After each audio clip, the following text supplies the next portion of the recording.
The 404 Roommate.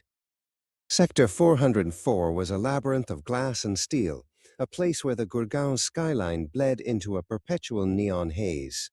Samir stood before the towering apartment complex, his suitcase heavy with the promise of a new start. The rent was impossibly low for a penthouse, shared with a man he had only met through cryptic emails. As the elevator hummed upward, Samir felt a strange chill, a draft that didn't belong in the humid Indian summer. He pushed his key into the lock of 12B, the door yielding with a silent, hungry grace. His roommate, Rezin, was a shadow that lived in the corners of the open-plan living room. He was always wearing a deep, oversized hoodie that swallowed his features. When Samir offered a polite handshake, Rezin didn't move. He simply nodded, a slow, mechanical tilt of the head.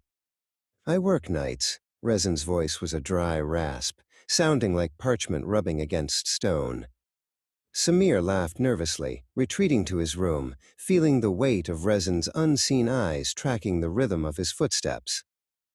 Days turned into a blur of habit. Samir noticed small, unsettling changes.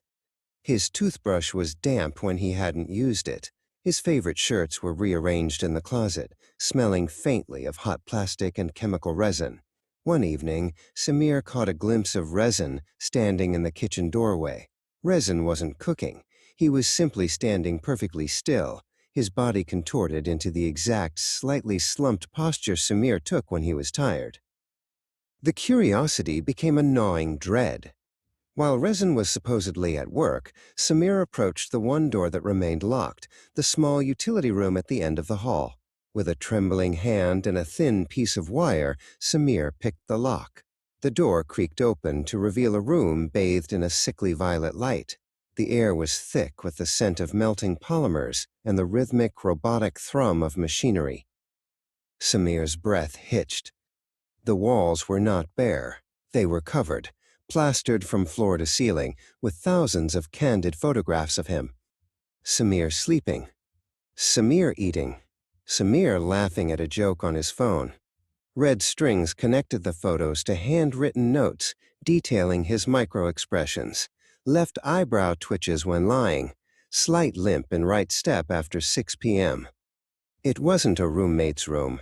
It was a laboratory, and Samir was the specimen. In the center of the room sat a high-end 3D printer, its nozzle dancing with terrifying precision. It was weaving fine layers of flesh-colored filament into a shape that was agonizingly familiar.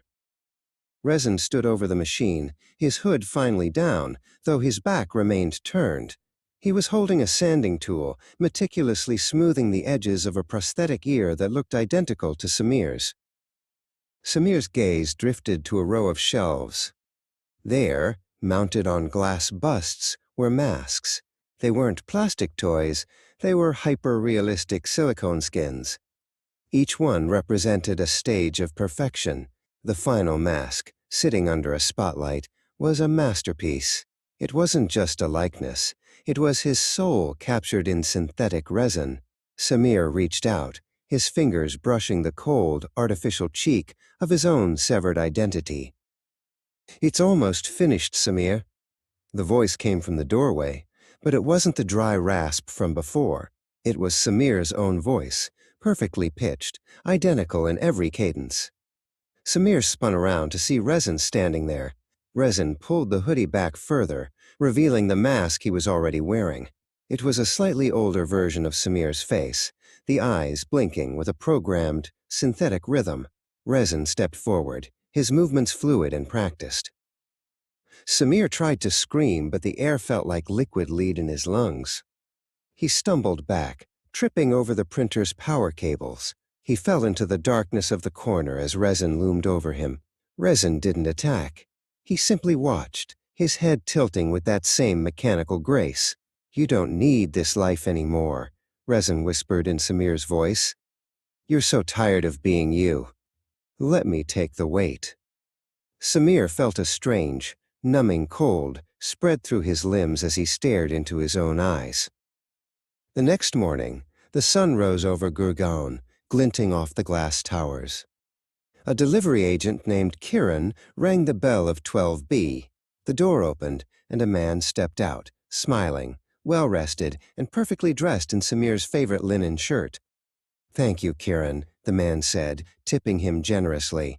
Inside the apartment, hidden behind the vents of the utility room, the real Samir watched through a narrow slit, a ghost in his own home, watching his double walk out into the world to live the life he no longer owned.